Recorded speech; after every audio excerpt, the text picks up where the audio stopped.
शांति। आज 15 फरवरी 2021 के मधुर महावाक्य है। और आज की मुरली में बाबा हम बच्चों को बहुत बहुत बधाइयां देते हैं। इस बात की तो बाबा कहे तुम बच्चे मनुष्य से देवता बनते हो, रावण की जंजीरों से मुक्त होकर स्वर्ग की राजाई पाते हो, और वह भी पास विद ऑनर। तो ऐसे बच्चों को बाबा बहुत बहुत बधाई देते हैं। साथ ही साथ कहा जाता है कि जब ऐसे बच्चों की चढ़ती कला होती है तो सारे विश्व का भला हो जाता है। इसलिए कहावत है, चढ़ती कला तेरे भाने सर्व का भला। तो सारे संसार का भला हो जाता है। सुनते हैं बाबा के मधुर महावाक्य। ओम शांति। मीठे बच्चे, यह संगम युग है, चढ़ती कला का युग। इसमें सभी का भला होता है। इसलिए कहा जाता, चढ़ती कला तेरे भाने सर्व का भला। प्रश्न है, बाबा सभी ब्राह्मण बच्चों को बहुत बहुत बधाइयां देते हैं, क्यों? उत्तर है, क्योंकि बाबा कहते, तुम मेरे बच्चे मनुष्य से देवता बनते हो। तुम अभी रावण की जंजीरों से छूटते हो। तुम स्वर्ग की राजाई पाते हो, पास विद ऑनर बनते हो। मैं नहीं। इसलिए बाबा तुम्हें बहुत बहुत बधाइयां देते हैं। तुम आत्माएं पतंग हो, तुम्हारी डोर मेरे हाथ में। मैं तुम्हें स्वर्ग का मालिक बनाता। गीत है, आखिर वह दिन आया आज। ओम शांति। यह अमर कथा कौन सुना रहे हैं? अमर कथा कहो, सत्यनारायण की कथा कहो, व तीजरी की कथा कहो, तीनों मुख्य है। अभी तुम किसके सामने बैठे हो और कौन तुमको सुना रहे हैं? एक रियलाइजेशन बाबा देते हैं कि तुम कहाँ बैठे हो, किसके सामने बैठे। सत्संग तो इसने भी बहुत किए हैं, ब्रह्मा बाबा ने भी बहुत सत्संग किए हैं। वहां तो सब मनुष्य देखने में आते हैं। कहेंगे फलाना सन्यासी कथा सुनाते हैं, शिवानंद सुनाते हैं। भारत में तो ढेर सत्संग है, गली गली में सत्संग है। माताएं भी पुस्तक उठाए बैठ सत्संग करती है। तो वहां मनुष्य को देखना पड़ता है, लेकिन यहाँ तो वंडरफुल बात, तुम्हारी बुद्धि में कौन है? परमात्मा। तुम कहते हो अभी बाबा सामने आया हुआ है। निराकार बाबा हमको पढ़ाते हैं। मनुष्य कहेंगे वह ईश्वर तो नाम रूप से न्यारा है। बाप समझाते हैं कि नाम रूप से न्यारी कोई चीज है नहीं। तुम बच्चे जानते हो, यहाँ कोई भी साकार मनुष्य नहीं पढ़ाते हैं। और कहाँ भी जाओ, सारे वर्ल्ड में साकार ही पढ़ाते हैं। यहाँ तो सुप्रीम बाप, जिसको निराकार गॉड फादर कहा जाता है, वह निराकार साकार में बैठ पढ़ाते हैं। यह बिल्कुल नई बात हुई। जन्म बाय जन्म तुम सुनते आए हो, ये फलाना पंडित है, गुरु है, ढेर के ढेर नाम। भारत तो बहुत बड़ा है। जो भी कुछ सिखाते हैं, समझाते हैं, तत्व मनुष्य ही है। मनुष्य ही शिष्य बने हुए, समझाने वाला भी मनुष्य, समझने वाला भी मनुष्य। अनेक प्रकार के मनुष्य हैं। फलाना सुनाते हैं, हमेशा शरीर का नाम लिया जाता है। भक्ति मार्ग में निराकार को बुलाते हैं कि हे पतित पावन आओ। वही आकर बच्चों को समझाते हैं। तुम बच्चे जानते हो कि कल्प कल्प सारी दुनिया जो पतित बन जाती है, उनको पावन करने वाला एक ही निराकार बाप। तुम यहाँ जो बैठे हो, तुम्हारे में भी कोई कच्चे हैं, कोई पक्के हैं। क्यों? कच्चे कैसे हैं, पक्के कैसे हैं? तो बाबा कहे, क्योंकि आधा कल्प तुम देह अभिमानी बने। नेचुरल है, जब देह अभिमान आ जाता है तो कच्चे हैं। अब देही अभिमान इस जन्म में बनना। तुम्हारी देह में रहने वाली जो आत्मा है, उनको परमात्मा बैठ समझाते हैं। आत्मा ही संस्कार ले जाती है। आत्मा ही कहती है ऑर्गन्स द्वारा कि मैं फलाना हूं, परंतु आत्म अभिमानी तो कोई है नहीं। बाप समझाते हैं, जो इस भारत में सूर्यवंशी चंद्रवंशी थे, वही इस समय आकर ब्राह्मण बनेंगे, फिर देवता बनेंगे। मनुष्य देह अभिमानी रहने के आदती है। देही अभिमानी रहना भूल जाते हैं। कितनी बार बाबा हम बच्चों को समझाते हैं, फिर भी बाबा कहे बच्चे भूल जाते हैं। इसलिए बाप घड़ी घड़ी कहते हैं, देही अभिमानी बनो। आत्मा ही भिन्न भिन्न चोला लेकर पाठ बजाती है। यह है उनके ऑर्गन्स। अब बाप बच्चों को कहते हैं, पहले कहा देही अभिमानी बनो। अब बाप बच्चों को कहते हैं, मन मना भव। देही अभिमानी होंगे तो मन मना भव होना सहज हो जाएगा। बाकी सिर्फ गीता पढ़ने से कोई राज्य भाग्य थोड़ी मिल सकता है। तुमको इस समय त्रिकालदर्शी बनाया जाता है। रात दिन का फर्क हो गया है। बाप समझाते हैं, मैं तुमको राजयोग सिखाता। कृष्ण तो सतयुग का प्रिंस है। जो सूर्यवंशी देवताएं थे, उनमें कोई ज्ञान नहीं, तो ज्ञान की प्रारब्ध है। तो उस समय कोई ज्ञान नहीं।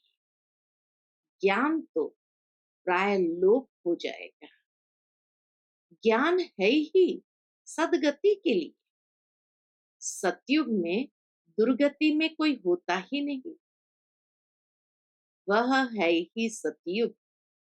अभी है कलयुग।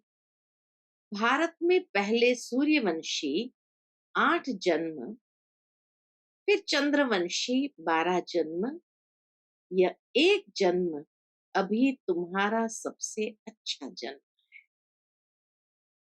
तुम हो प्रजापिता ब्रह्मा मुख वंशावली। यह है सर्वोत्तम धर्म। देवता धर्म से भी ब्राह्मण धर्म सबसे उच्च चोटी माना जाता है। इसलिए बाबा कहे, यह है सर्वोत्तम धर्म। देवता धर्म सर्वोत्तम धर्म नहीं कहेंगे। ब्राह्मण धर्म सबसे उच्च है। देवताएं तो प्रारब्ध भोगते हैं। आजकल बहुत सोशल वर्कर है। तुम्हारी है रूहानी सर्विस। वह है जिस्मानी सेवा करना। रूहानी सर्विस एक ही बार होती है। आगे या सोशल वर्कर आदि नहीं थे। राजा रानी राज्य करते थे, राजा रानी ही सारी व्यवस्था को देखते थे, तो सोशल वर्कर की आवश्यकता नहीं होती थी। सतयुग में देवी देवता थे, तुम ही पूज्य थे, फिर पुजारी बने। लक्ष्मी नारायण द्वापर में जब वाम मार्ग में जाते तो मंदिर बनाते, पहले पहले शिव का बनाते। वह है सर्व का सदगति दाता, तो उनकी जरूर पूजा होनी चाहिए। शिव बाबा ने ही आत्माओं को निर्विकारी बनाया था ना। फिर होती है देवताओं की पूजा, तो सबसे पहले शिव बाबा की पूजा, फिर होती है देवताओं की पूजा। तुम ही पूज्य थे, फिर पुजारी बने। बाबा ने समझाया है, चक्र को याद करते रहो। सीढ़ी उतरते उतरते एकदम पट आकर पड़े हो। अब तुम्हारी चढ़ती कला है।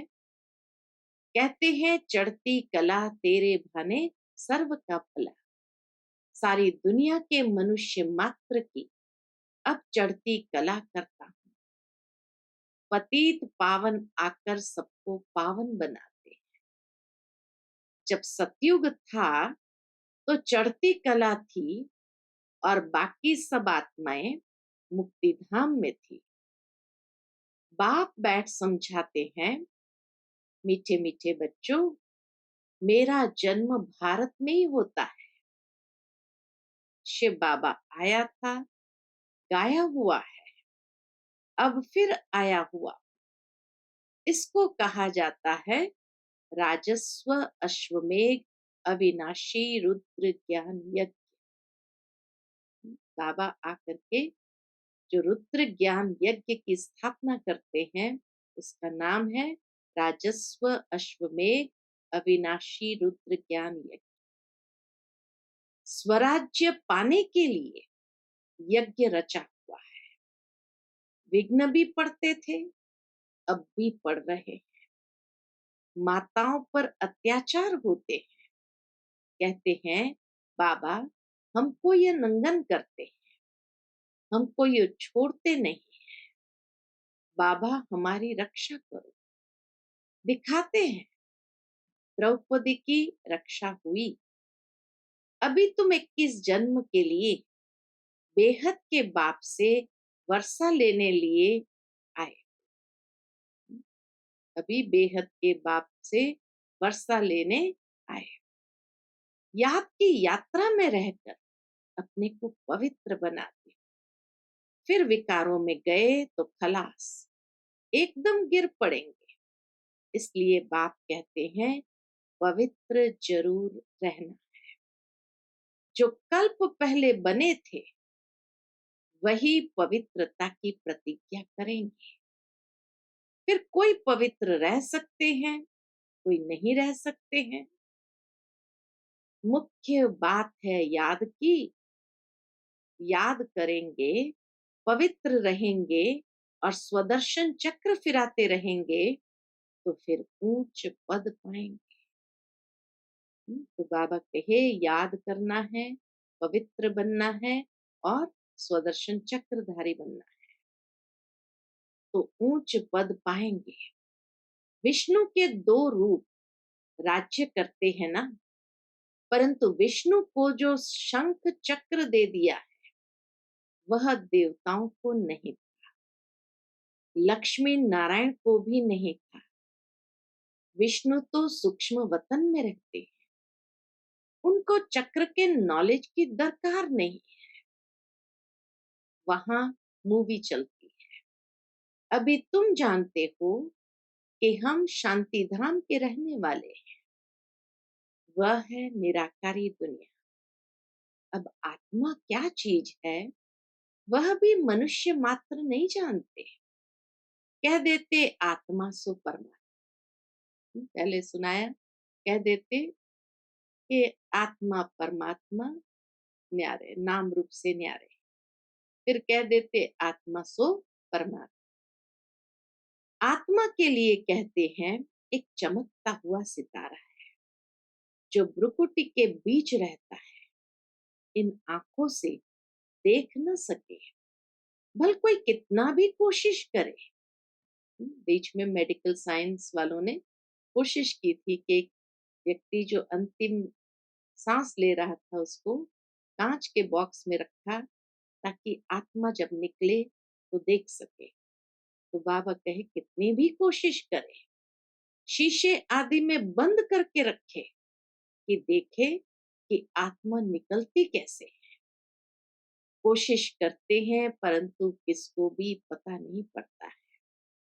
शीशे में रखा उस बॉडी को ताकि आत्मा निकले तो देख सके, लेकिन आत्मा कब निकली पता भी नहीं चला और वो शीशा भी टूट गया, आत्मा निकल गई। तो पता चला कि आत्मा बहुत पावरफुल शक्ति है जो इतना मोटा कांच वाला शीशा उसको भी तोड़ करके निकल गई। आत्मा क्या चीज है, कैसे निकलती है? बाकी इतना कहते हैं आत्मा स्टार मिसल है, दिव्य दृष्टि बिगर उसको देखा नहीं जाता। भक्ति मार्ग में बहुतों को साक्षात्कार होता है, लिखा हुआ है अर्जुन को साक्षात्कार हुआ अखंड ज्योति है। अर्जुन ने कहा हम सहन नहीं कर सकते। बाप समझाते हैं इतना तेजोमय आदि कुछ है नहीं। जैसे आत्मा आकर शरीर में प्रवेश करती है पता थोड़ी पड़ता है। अब तुम भी जानते हो कि बाबा कैसे प्रवेश कर बोलते हैं, आत्मा आकर बोलती है। यह भी ड्रामा में सारी नून है, इसमें कोई के ताकत की बात नहीं। आत्मा कोई शरीर छोड़ जाती नहीं है, यह साक्षात्कार की बात, वंडरफुल बात है ना। बाबा कहे आत्मा जब साक्षात्कार की स्टेज में होती है, ट्रांस में होती है, तो उस वक्त आत्मा कोई शरीर छोड़ जाती नहीं। वो एक साक्षात्कार की बात, ये वंडरफुल बात है ना। बाप कहते हैं मैं भी साधारण तन में आता, आत्मा को बुलाते हैं ना, आगे आत्माओं को बुलाकर उनसे पूछते भी थे। अभी तो तमो प्रधान बन गए हैं ना। बाप आते ही इसलिए है कि हम जाकर पतितों को पावन बनाए। कहते भी है 84 जन्म, तो समझना चाहिए कि जो पहले आए हैं उन्होंने ही जरूर 84 जन्म लिए होंगे। वह तो लाखों वर्ष कह देते हैं। अब बाप समझाते हैं तुमको स्वर्ग में भेजा था, तुमने जाकर राज्य किया था, तुम भारतवासियों को स्वर्ग में भेजा था, राजयोग सिखाया था संगम पर। बाप कहते हैं मैं कल्प के संगम युगे आता, गीता में फिर युगे युगे अक्षर लिख दिया है। अभी तुम जानते हो हम सीढ़ी कैसे उतरते हैं फिर चढ़ते हैं, चढ़ती कला फिर उतरती कला। अभी यह संगम युग है, सर्व की चढ़ती कला का युग। सब चढ़ जाते हैं, सब ऊपर में जाएंगे, फिर तुम आएंगे स्वर्ग में पाठ बजाने। सतयुग में दूसरा कोई धर्म नहीं था, उनको कहा जाता है वाइसलेस वर्ल्ड। फिर देवी देवताएं वाम मार्ग में जाकर सब विशस होने लगते हैं, यथा राजा रानी तथा प्रजा। बाप समझाते हैं हे भारतवासी तुम वाइसलेस वर्ल्ड में थे, अब है विशस वर्ल्ड। अनेक धर्म है, बाकी एक देवी देवता धर्म नहीं। जरूर जब न हो तब तो फिर स्थापन हो। बाप कहते हैं मैं ब्रह्मा द्वारा आकर आदि सनातन देवी देवता धर्म की स्थापना करता। यहाँ ही करेगा ना, सूक्ष्म वतन में तो नहीं करेंगे। लिखा हुआ है, ब्रह्मा द्वारा आदि सनातन देवी देवता धर्म की रचना रचते हैं। तुमको इस समय पावन नहीं कहेंगे, पावन बन रहे हैं। टाइम तो लगता है ना। पतित से पावन कैसे बने, ये कोई भी शास्त्र में नहीं। वास्तव में महिमा तो एक बाप की ही है। वास्तव में बाबा कहे, महिमा तो सिर्फ एक बाप की है। उस बाप को भूलने के कारण ही क्या बन गए, ऑर्फन बन पड़े। लड़ते रहते हैं, फिर कहते हैं सब मिलकर एक कैसे। भाई भाई है ना। बाबा तो अनुभवी है, भक्ति भी इसने पूरी की है, सबसे अधिक गुरु किए हुए। अब बाप कहते हैं, इन सबको छोड़ो। अब मैं तुमको मिला हुआ हूं, सर्व का सदगति दाता, एक सत श्री अकाल कहते हैं ना। अर्थ नहीं समझते, पढ़ते तो बहुत रहते हैं। बाप समझाते हैं, अभी सब पतित है, फिर पावन दुनिया बने। भारत ही अविनाशी है, यह कोई को पता नहीं। भारत का कभी विनाश नहीं होता और न कभी प्रलय होता। यह जो दिखाते हैं, सागर में पीपल के पत्ते पर श्री कृष्ण आए, अब पीपल के पत्ते पर तो बच्चा आ न सके। बाप समझाते हैं, तुम गर्भ से जन्म लेंगे बड़े आराम से। वहां गर्भ महल कहा जाता है, यहाँ है गर्भ जेल। सतयुग में है गर्भ महल। आत्मा को पहले से ही साक्षात्कार होता है, यह तन छोड़ दूसरा लेना है। वहां आत्म अभिमानी रहते हैं। मनुष्य तो न रचयिता को न रचना के आदि मध्य अंत को जानते हैं। अभी तुम जानते हो, बाप है ज्ञान का सागर, तुम मास्टर सागर हो। तुम माताएं हो नदियां, और ये गोप है ज्ञान मान सरोवर। बहनों को बाबा ने कहा, तुम हो नदियां और ये गोप पांडव है ज्ञान मान सरोवर। यह ज्ञान नदियां है, तुम हो सरोवर। बहनें हैं नदियां, भाई है सरोवर। प्रवृत्ति मार्ग चाहिए ना। तुम्हारा पवित्र गृहस्थ आश्रम अभी पतित है। बाप कहते हैं, ये सदैव याद रखो कि हम आत्मा है। एक बाप को याद करना है। बाबा ने फरमान दिया है, कोई भी देहधारी को याद न करो। इन आंखों से जो कुछ देखते हो वह सब खत्म हो जाना। इसलिए बाप कहते हैं, मन मना भव मध्याजी भव। इस कब्रिस्तान को भूलते जाओ। माया के तूफान तो बहुत आएंगे, इनसे डरना नहीं। बहुत तूफान आएंगे, परंतु कर्मेंद्रिय से कर्म नहीं करना। तूफान आते हैं तब, कब? बाबा कहे, तूफान आते हैं तब जब तुम बाप को भूल जाते। ये याद की यात्रा एक ही बार होती है, वह है मृत्युलोक की यात्रा है। अमर लोक की यात्रा यह है। तो अब बाप कहते हैं, कोई भी देहधारी को याद न कर। बच्चे शिव जयंती की कितनी तारे भेजते हैं। बाप कहते हैं, ततत्वम। शिव जयंती की अर्थात मुबारकों की तारे भेजते हैं, बधाइयों की तारे भेजते हैं। तो बाप कहते हैं, ततत्वम। तुम बच्चों को भी बाप बधाइयां देते। वास्तव में तुमको बधाइयां हो, क्योंकि मनुष्य से देवता तुम बनते हो।